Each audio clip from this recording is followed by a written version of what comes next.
Hello guys, my name is Rahil Singh. Welcome back to the channel Rahil Singh fitness. तो मैं आज जिस मसल के बारे में बात करने वाले हैं वो है बैक मसल के बारे में जो है आज बात करेंगे और एक्सरसाइज के बारे में बात करेंगे।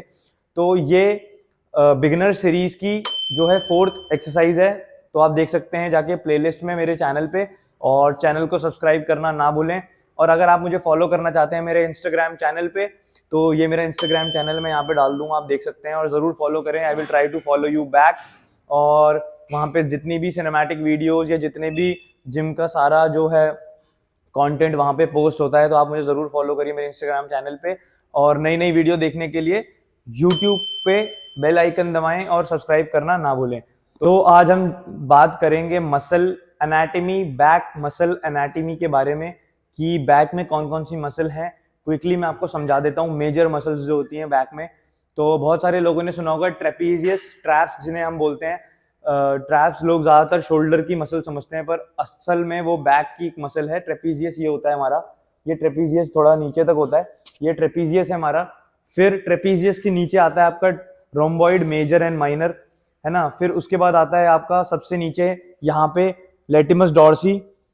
यहाँ पे ऊपर की साइड में आपका ट्रेपीजियस के साइड में, मतलब ये वाला साइड जो होता है, वहां पे आता है आपका लेविएटर स्केपुलाe। तो इन चीजों को समझने के लिए मैं आपका एक डायग्राम भी साइड में लगा दूंगा। तो जो हमारी पहली एक्सरसाइज रहेगी वो रहेगी हमारी लैट पुल डाउन। तो लैट पुल डाउन हम कैसे करेंगे मैंने आपको बताया था पहले भी, फर्स्ट बिगिनर के वीडियो में। मैं आपको आई बटन में मैं लिंक डाल दूंगा आपको, आप उसमें चेक कर सकते हैं कि मैंने कैसे कैसे समझाया है। पर मैं आपको फिर दोबारा से एक शॉर्ट एक्सप्लेनेशन दे देता हूँ। ये लैट पुल डाउन है। आपके जिम में एक ऐसी रॉड होगी बड़ी सी, तो उसको आपको कहाँ पोजीशन करना है, जहाँ पे रेड रॉड बेंड हो रही होगी ना, वहां पे आपको थंब अपना रखना है और ऐसे करके पकड़ना है। बहुत सारे लोग ऐसे करके जो है थंब को पकड़ लेते हैं। डेड ग्रिप नहीं रखनी है हमें अभी, शुरू में नॉर्मल ग्रिप रखनी है। वेट आप अपने हिसाब से लगा लीजिए, ठीक है। और कुशन के नीचे आपको जाना है, चेस्ट आउट बैक स्ट्रेट, नीचे squeeze up, squeeze up, squeeze up. इसके हमें टोटल 3 सेट्स करने हैं और 15 रेप्स करने हैं, मतलब 15 into 3 रेप्स करेंगे आप। और पर सेट के बीच में आपको 30 सेकंड का रेस्ट रखना है, और पर एक्सरसाइज के बीच में, मतलब जो जो हम एक्सरसाइज करते रहेंगे उन सब के बीच में 2-2 मिनट्स का गैप होना चाहिए। तो ये आप वेट अपने हिसाब से रख सकते हैं, वेट जो है आप अपने हिसाब से रख सकते हैं जो आपको कंफर्टेबल वेट हो, जिसमें आप 12 to 15 रेप्स निकाल पा रहे हो। तो चलिए अब हम स्टार्ट करते हैं अपनी सेकंड एक्सरसाइज। जो पहली एक्सरसाइज का नाम था वो था लैट पुल डाउन। अब जो सेकंड एक्सरसाइज का नाम है वो है lat pull down close grip, मतलब हम इसी रॉड में हम क्लोज ग्रिप करेंगे। वेट आप अपने हिसाब से लगा सकते हैं। तो मैंने जो अभी वेट रखा है वो 15 to 20 kg रखा है अपने हिसाब से। आप अपने हिसाब से भी इसको चेंज कर सकते हैं। तो इसमें आपको कहाँ पे पकड़ना है, इस रॉड में आपको यहाँ पे पकड़ना है, मतलब बीच में 2 फिंगर का गैप रहना चाहिए आपके, ठीक है। 2 फिंगर का गैप रहना चाहिए। पूरा भी टच कर सकते हो पर वो ज्यादा क्लोज हो जाएगा, पर 2 फिंगर का गैप, ठीक है। आप इसके नीचे दोबारा से वैसे ही हो जाइए, इसको touch, squeeze, muscle up, squeeze up, squeeze up. यही करके आपको सारी एक्सरसाइज जो है परफॉर्म करनी है। तो जब आप एक्सरसाइज परफॉर्म करेंगे तो आपको अपना लैट जो है फील होगा। और जिन भी लोगों को अपना लैट्स फील नहीं होता, तो अभी क्या है, आपका मसल माइंड कनेक्शन, मैंने आपको जैसे बताया था, मसल माइंड कनेक्शन उतना बिल्ड नहीं हुआ है। तो धीरे धीरे आप इसको परफॉर्म करते रहें। धीरे धीरे जब आपको एक्सरसाइज आती जाएंगी तो मसल माइंड जो कनेक्शन जो है वो धीरे धीरे बिल्ड होने लगेगा। तो अब जो हम एक्सरसाइज करेंगे उसका नाम है 1 आर्म रोइंग। 5 kg का डंबल लेने के बाद मुझे अपना लेफ्ट पैर बेंच पे रखना है और राइट पैर दूर रखना है। कई लोग राइट पैर को पीछे भी रखते हैं, बट मैं पर्सनली साइड में रख के करता हूँ। और आगे आप अपना जो शोल्डर लेवल पे, आप इतना आगे मत रखिए, अपने शोल्डर लेवल पे ही हाथ को फिक्स करिए। और हाथ ऐसे नहीं, ऐसे रखेंगे तो ज्यादा बेटर रहेगा। अगर आपकी कलाई में दर्द हो रहा है तो आप ऐसे रख सकते हैं, और ऐसे नहीं रखना। ऐसे रख के आपका हल्का सॉफ्ट बेंड, पैर ये सीधा नहीं होना चाहिए, हल्का soft bend, chest out, hip को बाहर पुश करना है, अपने बैक को आपको स्क्वीज करना है, फिर नीचे जाना है, फिर आपके बैक को आपको स्क्वीज करना है, फिर नीचे जाना है, फिर अपने बैक को आपको स्क्वीज करना है। तो इस साइड हम 15 रेप्स करेंगे, फिर हम लेफ्ट साइड पे भी 15 रेप्स करेंगे। 1 2 3। जब आपके दोनों साइड 15 रेप्स हो जाएं तो आप समझिए कि आपका वो 1 सेट कंप्लीट हो गया है, 1 सेट का साइकिल जो है कंप्लीट हो गया है, फिर दोबारा आपको राइट साइड पे फिर लेफ्ट साइड पे परफॉर्म करना है, तो आपका फिर सेकंड सेट कंप्लीट हो जाएगा। ऐसे करके आपको 3 सेट कंप्लीट करने हैं और यूजुअल तरीके से वही सब कुछ सेम रहेगा जो हमारा रैप का सब में सेम था। तो अब चलते हैं हम अपनी 4th एक्सरसाइज की तरफ, जिसको हम बोलेंगे बेंड ओवर रोइंग है। तो जो हम एक्सरसाइज परफॉर्म करने जा रहे हैं उसका नाम है बेंड ओवर रोइंग। तो बेंड ओवर रोइंग बहुत सारे लोगों ने ये भी एक्सरसाइज सुनी होगी। तो बेंड ओवर रोइंग जो हम पहले परफॉर्म करेंगे वो हम अपनी रॉड से परफॉर्म करेंगे। तो रॉड से कैसे परफॉर्म करनी है, आप इस लाइन पे मतलब अपने शोल्डर जहां पे आपका फॉल हो रहा है, मतलब शोल्डर हाथ जहां पे आपको दूर, ज्यादा वाइड ओवर वाइड नहीं पकड़ना। अभी शुरू के लिए हम यहाँ पे पकड़ेंगे, चेस्ट आउट रखनी है, नीज जो है आपके हल्का सॉफ्ट बेंड रहेंगे, हिप को बाहर पुश करना है, 1 2 3। तो आपको इसको ऐसे परफॉर्म करना है। अब कई लोग ऐसे पकड़ना चाहते हैं, तो ये वाला ग्रिप भी ऑफिशियल है, आप पकड़ सकते हैं, इसमें कोई टेंशन नहीं है। ठीक है, थोड़ा सा मसल 19-20 का फर्क होता है, पर उतना कुछ नहीं, आपका वही सेम मसल पे लगेगा।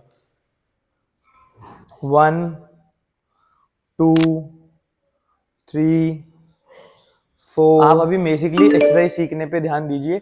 जब आपको एक्सरसाइज आ जाएगी उसके बाद आप इस चीज को स्टडी कर सकते हैं कि आप किसी पर्टिकुलर, अभी आप मेजर मसल को एंगेज करिए, उनको ट्रेन करिए, उसके बाद उन मसल्स में जाके उनको अंदर जो स्मॉलर एस्पेक्ट्स हैं मसल के उनको ट्रेन करिए। तो ये मैंने आपको 2 ऑल्टरनेटिव बता दिए, 2 ऑल्टरनेटिव नहीं बताए, 2 एक्सरसाइज बता दी, 2 तरीके से कैसे करनी है। बेंड ओवर रोइंग पहले ऐसे कर सकते हो आप, फिर आप ऐसे कर सकते हो। अब ये वाली जो रॉड है वो 15 kg की है। अब एज अ बिगिनर 15 किलो किसी के लिए भारी होगा, तो 15 किलो ना लेके डंबल से भी बेंड ओवर रोइंग कर सकते हैं, डंबल बेंड ओवर रोइंग्स। तो मैं आपको सिखा देता हूँ कि डंबल से कैसे करनी है। आपको 2 2.5 kg के डंबल लेने हैं, ठीक है। सेम आपको पोजीशन बनानी है, हिप को बाहर पुश करना है, नी को बेंड करना है, चेस्ट को आउट करना है, और साथ में 1 2 3। हमारी जो 5th एक्सरसाइज रहने वाली है वो है हमारी सीटेड रोइंग। तो सीटेड रोइंग के लिए मैंने जो सीटेड रोइंग को सेट करा है वो यहाँ पे 17 पे सेट करा है। 17 पे सेट करने के बाद मैंने इसमें वी बार ग्रिप लगाई है और वेट रखा है मैंने 25 kg। तो अगर आपके पास वी बार नहीं है तो आप ऐसे 2 हुक्स का इस्तेमाल करके उसको वी बार बना सकते हैं, ठीक है। पर मोस्टली जिम्स में वी बार होती है, तो आप क्या कर सकते हैं, अपना थोड़ा स्लाइड हो जाइए पीछे, ठीक है। चेस्ट आउट बैक स्ट्रेट रखिए, जैसे मैंने आपको बताया था मोस्टली एक्सरसाइज में हम ऐसे ही रखते हैं, ठीक है। चेस्ट को बेंड, हमें ऐसे नहीं बैठना, ठीक है, हमें ऐसे नहीं करना, नॉर्मल सीधा बैठना है, हिप को बाहर पुश करना है और स्लाइड, अगर आप स्लाइड हो रहे हैं आगे ऐसे करके तो अपना पैर यहाँ फिक्स कर लीजिए, चेस्ट आउट बैक स्ट्रेट। फिर मैं धीरे धीरे इसको पीछे लेके आऊंगा, ठीक है, अपने नेवल पे, मतलब जो नेवल मतलब नाभि होती है वहां पे आपको इसको लेके आना है। आगे गए आप थोड़ा सा, ये पीछे, फिर हल्का आगे, फिर थोड़ा पीछे, ज्यादा मोमेंटम नहीं होना चाहिए, कई लोग ऐसे करते हैं, ठीक है, ऐसे नहीं होना चाहिए, ऐसे भी नहीं होना चाहिए, आपको सीधे रहना है।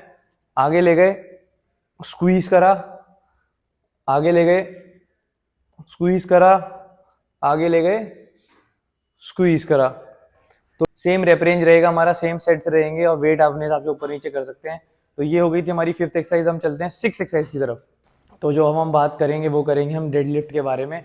तो लास्ट एक्सरसाइज जो रहेगी हमारी डेडलिफ्ट रहेगी। तो डेडलिफ्ट हम जो है बड़ी रॉड से ना करके छोटी रॉड से सीखेंगे पहले। तो डेडलिफ्ट के लिए आपको क्या करना है, अगर आप लेफ्टी हैं तो आपको अपना राइट हैंड ऐसे रखना है और लेफ्ट हैंड ऐसे रखना है, और अगर आप राइटी हैं तो आपको वो चीज़ ऑपोजिट कर देनी है, ठीक है। कई लोग जो है डेडलिफ्ट ऐसे करके सीखते हैं, दोनों हाथ ऐसे, ठीक है। तो ऐसे अगर आप सीखेंगे तो कोई दिक्कत नहीं है, बट जब आप हैवी जाएंगे तो इसके छूटने के चांसेस बहुत ज़्यादा होते हैं, हाथ ऐसे खुलने के चांसेस। तो इसीलिए हम ऐसे क्रॉस ग्रिप रखते हैं कि एक हाथ ऐसे और एक हाथ ऐसे, तो इससे क्या होता है, रॉड छूटती नहीं है। तो आपको चेस्ट आउट बैक स्ट्रेट करना है और आपको नीचे जाना है स्लोली, हिप को आउट करके अप, फिर स्लोली नीचे जाना है आपको अप अप। और जिन लोगों से रॉड से नहीं होता तो वो हम क्या करेंगे, मैं आपको दूसरा ऑल्टरनेटिव बता देता हूँ। चेस्ट आउट बैक स्ट्रेट और ये डंबल आगे रखने हैं आपको, हिप आगे रखना है, चेस्ट स्क्वीज, बैक का लोअर बैक स्क्वीज, ये ऐसे करके परफॉर्म करना है आपको डंबल से। जब आपका ये कंप्लीट हो जाए, 6 एक्सरसाइजेस कंप्लीट हो गई है, तो 6 एक्सरसाइजेस का नाम क्या है हम दोबारा एक बार रिपीट कर देते हैं। पहली एक्सरसाइज जो हमने करी वो थी लैट पुल डाउन, दूसरी जो हमने करी वो थी close grip lat pull down, तीसरी एक्सरसाइज जो हमने करी वो थी वन आर्म रोइंग, चौथी जो हमने करी वो थी बेंड ओवर रोइंग, फिफ्थ जो हमने करी वो थी सीटेड रोइंग, लास्ट थी हमारी डेडलिफ्ट। तो हमारी 6 बैक की जो एक्सरसाइज थी वो कंप्लीट हो चुकी हैं और ये सब चीज़ों के बारे में आपको समझ आ गया होगा। और मेरे चैनल पे बने रहें और मेरे चैनल को सब्सक्राइब करना ना भूलें और अपने दोस्तों के साथ शेयर करें। अगर ये वीडियो लोगों तक आगे जाएगी तो मुझे भी मोटिवेशन मिलेगा और चैनल भी ग्रो करेगा। तो आई होप आपको आज का वीडियो समझ आया होगा। My name is Rahil Singh, over and out.